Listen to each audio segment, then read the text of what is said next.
हाय मैत्रिणींनो, ठाकरे क्रिएशन ह्या यूट्यूब चॅनलमध्ये तुमचे खूप खूप स्वागत.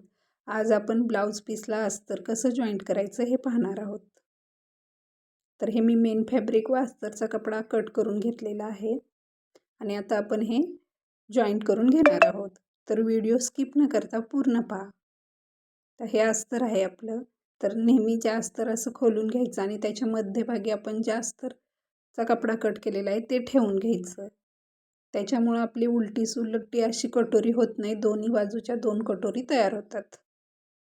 आणि आता आपण कटोरीच्या पार्टला हे अस्तर जॉईंट करून घेऊयात, शिलाई मारून घेऊयात.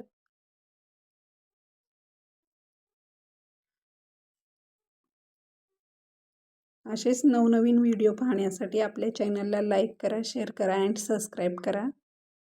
आणि आता जो काही एक्स्ट्रा पार्ट आहे आपला, एक्स्ट्रा कपडा आपण जो अस्तर केल्याच्या नंतर ठेवलेला आहे मेन फॅब्रिकचा, तर तो कट करून घेऊयात.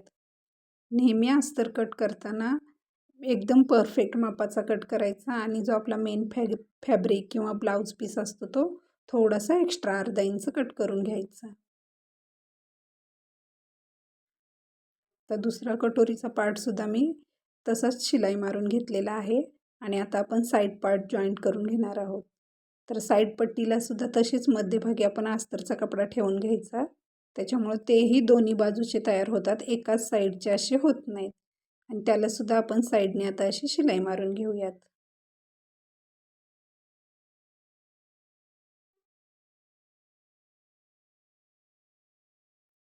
तर दुसऱ्या साईड पार्टला सुद्धा आपण सेम त्याच पद्धतीने शिलाई मारून घेऊयात. तुम्ही पाहू शकता मी ते कसं पकडलेलं आहे. शिलाई मारताना कुठेही अस्तरचा कपडा किंवा मेन फॅब्रिकच्या कपड्याच्या प्लेट किंवा थोड्याफार चुन्या येऊ द्यायच्या नाही. त्याच्यामुळे आपली फिनिशिंग बिघडते.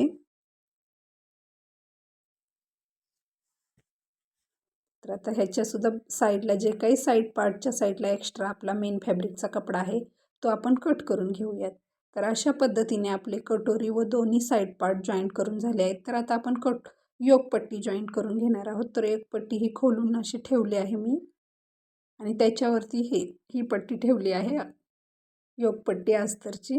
आणि बाकीच्या पार्टला जसं आपण आतल्या साईडनी अस्तर जोडला आहे तसं योकपट्टीला करायचं नाही आपल्याला. योकपट्टीला आपल्याला नेहमी अस्तर बाहेरच्या बाजूने जोडून घ्यायचं आहे आणि आतल्या साईडला पलटवायचं आहे.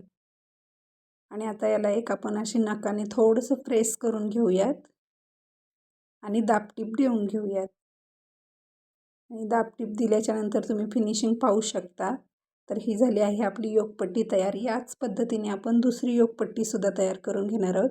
लक्षात ठेवा, योकपट्टीला अस्तर जॉईंट करताना नेहमी बाहेरच्या बाजूनी जॉईंट करून मग आतल्या साईडला ते फोल्ड करायचे असते. इथे सुद्धा नखाने प्रेस करून घेऊन एक दाब शिलाई मारून घेतली आहे. तर दोन्ही योकपट्टी आपली तयार झाली आहे आणि एक्स्ट्रा फॅब्रिक आपण कट केले आहे. तर आता हा आपला बॅक पार्ट आहे. त्याच्यावरती आपण आता गळ्याचे माप टाकून घेऊयात. तर मी इथे 2 इंच गळा रुंदी घेतली आहे आणि 10 ते 10.5 इंच असा माझा गळा आहे. आणि एक आता सरळ लाईन ड्रॉ करून घेऊयात आपण आणि गळ्याचा आकार देऊन घेऊयात. तर इथे मी मटका गळा ड्रॉ करत आहे. तुम्हाला हवा तो गळा तुम्ही ड्रॉ करू शकता. आणि हा गळा आता आपण कट करून घेऊयात.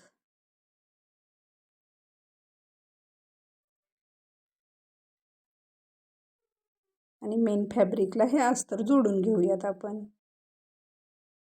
आणि हा आपला मेन फॅब्रिक आहे. याला असं ठेवून घेऊयात. शक्यतो ब्लाऊज पीस कटिंगच्या आधी किंवा अस्तरला थोडीशी प्रेस करून घ्या. आणि आता कमरेच्या साईडला आपण 1/2 इंच अंतर सोडून एक शिलाई मारून घेणार आहोत, जेणेकरून आपल्याला कमरेला पट्टी वगैरे लावायची गरज पडणार नाही.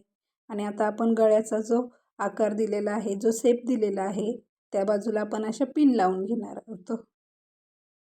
जर नवीन शिकणारे असतील तर नक्की अशा पिन लावून घ्या. त्याच्यामुळे तुमच्या गळ्याची फिनिशिंग अजिबात बिघडत नाही. खूप छान आणि सुंदर असा गळा तयार होतो.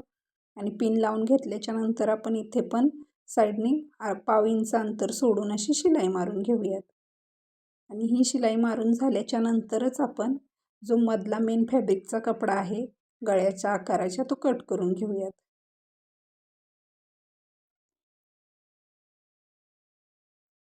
हा व्हिडिओ तुम्हाला कसा वाटला नक्की कमेंट करून सांगा आणि आपल्या चॅनलला सबस्क्राईब करायला विसरू नका.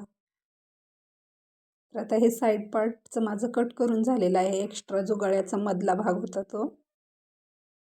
याच्यामुळे काय होतं आपलं गळ्याची फिनिशिंग किंवा गळ्याचा जो काही शेप असतो आपला तो एकदम छान येतो. त्याच्यामुळे अगोदर आपण मेन फॅब्रिकचा कपडा कट नाही करायचा. ज्यावेळेस अस्तर जॉईंट करतो तेव्हाच तो कट करायचा. आणि आता आपण जो गळ्याला 1/2 इंच शिलाई मार्जिन सोडले आहे तिथे छोटे छोटे असे कट देऊन घेऊयात. आणि आता जे काही आपलं मधलं हा दोन्ही शिलाईच्या मधलं जे काही अंतर आहे कमरेचं तर तिथून आपण हे आता हा पार्ट पूर्ण असा पलटवून घेऊयात. तुम्ही पाहू शकता किती सुंदर दिसतो तो पलटवल्यानंतर. आणि आता आपण कमरेच्या बाजूला सुद्धा व्यवस्थित अशी एक दापटीप देऊन घेणार आहोत. तर ही दापटीप देत आहे आता मी ते व्यवस्थित पकडून घ्यायचा. कुठेही मेन फॅब्रिकचा किंवा एक्स्ट्रा अस्तरचा कपडा असा दबला नाही पाहिजे शिलाईमध्ये.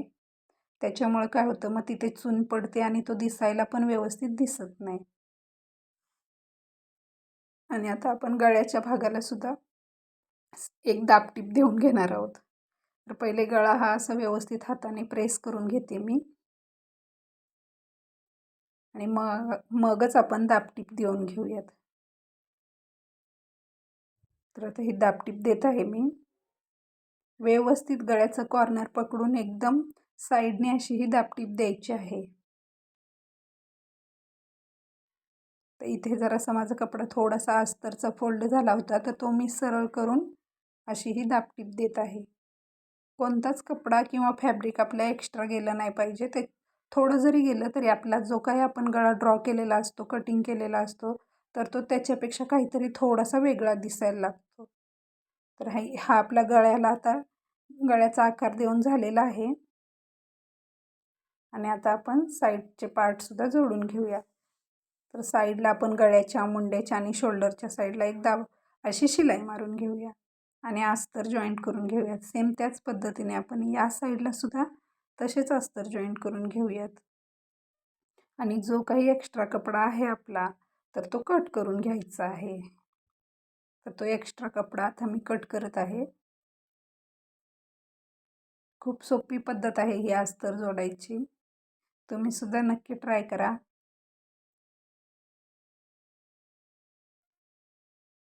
आणि आता एक्स्ट्रा कपडा मी कट करून घेतला आहे.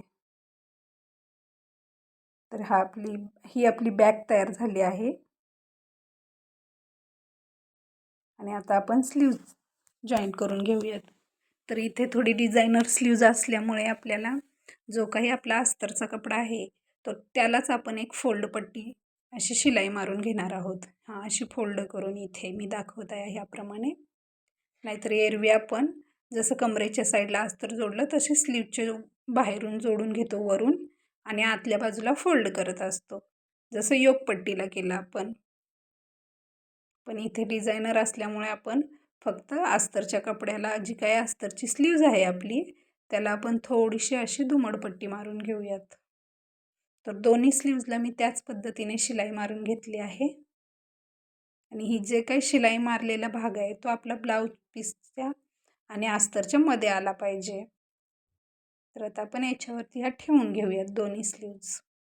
पहिले आपण ज्या काही आपल्या फॅब्रिकच्या स्लीव्ज आहेत त्या वेगळ्या करून घेतल्या आहेत आणि त्याच्यावरती एक आणि ह्याच्यावरती एक. आणि जो आपण जिथे दुमडपट्टी मारली आहे ती शिलाई मार्जिन मध्ये गेली आहे. आणि आता आपण हे जॉईंट करून घेऊयात. व्यवस्थित असं एकावरती एक ठेवून आपल्याला जॉईंट करून घ्यायचं आहे. आणि डिझायनर स्लीव्जला थोडासा प्रॉब्लेम होतो. त्या दोन्ही स्लीव्जला साईडला थोडंसं जॉईंट द्यायला लागतं. तर तुम्ही पाहू शकता किती छान असं आपलं ज्या बाजूला डिझाईनची लेस आहे त्या बाजूला खूप छान आणि सुंदर फिनिशिंगमध्ये अस्तर जॉईंट झाला आहे. आणि आता आपण ह्या बाजूला सुद्धा सेम तशीच शिलाई मारून घेऊया आणि जे काही एक्स्ट्रा फॅब्रिक आहे ते कट करून टाकूयात. आपण एक्स्ट्रा मार्जिन कट करून घेऊयात.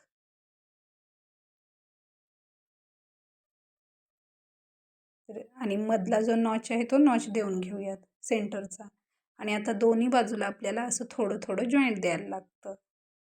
तर डिझायनर स्लीव्जला किंवा मोठ्या मापाच्या बाहीचं माप असेल तर असा थोडासा जॉईंट येतोच. तर इथे जॉईंट कसा द्यायचा हेही मी तुम्हाला दाखवत आहे. आणि जर आपण अगोदर दिला असता तर मग कसं होतं की थोडंसं स्लीवचा आकार आपला हे होतो. त्याच्यामुळं असं जॉईंट करून दिला तरीसुद्धा चालतो. आणि बाकीचे पार्ट जोडून जो काही आपला कपडा शिल्लक राहतो त्याच्यामध्ये तो जॉईंटला पण पुरतो. काही काही वेळेला ब्लाऊज पीस कमी असतो तेव्हा ही ट्रिक नक्की वापरा. आता याच्यावरती पण आपण एक दाब शिलाई मारून घेतली आहे. आणि आता आपण इथून बाहीचा जो काही आकार आहे, जो अस्तरचा कपडा आहे तो मेन फॅब्रिकला असा जॉईंट करून घेणार आहोत. आणि एक्स्ट्रा फॅब्रिक जे आहे ते कट करणार आहोत. तर एका साईडला आपले जॉईंट देऊन झालेला आहे. तुम्ही पाहू शकता अजिबात ओळखून येत नाही की आपण इथे जॉईंट दिला आहे असा. तर या बाजूला सुद्धा आपण असंच जॉईंट देऊन घेणार आहोत. आणि इथे जे आता मी कपडा ठेवत आहे तिथे थोडीशी मार्जिन एक्स्ट्रा पकडायची. त्याच्यामुळं काय होतं की किती खेचला वगैरे ताणला ओढला गेला ब्लाऊज तरी पण तो शिलाईतून निघत नाही. त्याच्यामुळे हे जे असे कपडे असतात जे थोडे फसकतात किंवा त्याचे धागे निघतात तर ते नेहमी शिलाई मार्जिनमध्ये थोडेसे एक्स्ट्रा पकडायचे. तर इथे आपली स्लीव्जसुद्धा तयार झालेली आहे. तर तुम्ही पाहू शकता किती सुंदर झाली आहे स्लीव्ज आपली. आणि याच पद्धतीने आपण दुसरी स्लीव्जसुद्धा जॉईंट करून घेणार आहोत. तर ही दुसरी स्लीव्जला सुद्धा मी अशी शिलाई मारून घेत आहे. आणि आता हिला साईडला शिलाई मारून घेते. हिला सुद्धा जॉईंट द्यायचा आहे आपल्याला. साईडने हे असं कट करून घेऊयात. आणि इथे सुद्धा जॉईंट देऊयात. ही जॉईंट देण्याची खूप सोपी आणि खूप छान अशी ट्रिक आहे. त्यामुळे कितीही घाईचा ब्लाऊज असला आपल्याकडे तर खूप कमी टायमिंगमध्ये तो शिवून होतो. तर नक्की ट्राय करा तुम्ही. आणि व्हिडिओ कसा वाटला ते मला कमेंट करून सांगायला विसरू नका. आणि आपल्या चॅनलला लाईक, शेअर, सबस्क्राईब करा. कमेंट करा. तर पुन्हा आपण हे साईड पार्टला जॉईंट करून घेऊयात आणि कट करून घेऊयात. तर हे आपला दुसरी स्लीव्हसुद्धा झाली आहे. ही बॅक झाली आहे आपली. हे कटोरी पार्ट झाले आहेत दोन्ही. ह्या दोन स्लीव्ज झाल्या आहेत. ही साईड पट्टी झाली आहे. या दोन साईड पट्ट्या झाल्या आहेत आपल्या. आणि योगपट्टीसुद्धा आपली तयार झाली आहे. तर ही अस्तर जोडण्याची ट्रिक किंवा ही परफेक्ट अशी पद्धत तुम्हाला कशी वाटली नक्की सांगा. व्हिडिओ पाहिल्याबद्दल धन्यवाद.